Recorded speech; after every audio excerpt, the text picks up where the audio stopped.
মনে হচ্ছে যেন প্রভুপদ নিজে এখানে স্বয়ং বসে আছেন। হ্যালো এভরিওয়ান, আমি আজকে চলে এসেছি বরিশালের ইস্কন মন্দিরে। আপনারা যারা বরিশাল ইস্কন মন্দির দর্শন করেন নাই, আমার সাথে সাথে আপনাদেরও দর্শন করা হয়ে যাবে।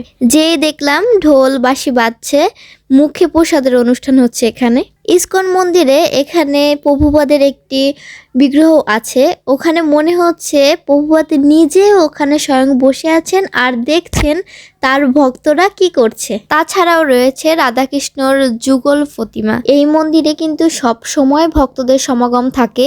তাছাড়াও থাকেন অনেক প্রভুরা। এখানে প্রভুদের বিভিন্ন রকম স্টল রয়েছে, বইয়ের স্টল রয়েছে, যেখানে ধর্মীয় অনেক বই বিক্রি করা হয়। পাশে গ্রাউন্ডে রয়েছে অনেক ফুল বাগান। এখানের ফুল দিয়ে মন্দিরের পূজা অর্চনা করা হয়। বরিশাল বিএম কলেজের কাছেই কিন্তু এই ইস্কন মন্দিরটি, ভক্তরা দর্শন করে যাবেন।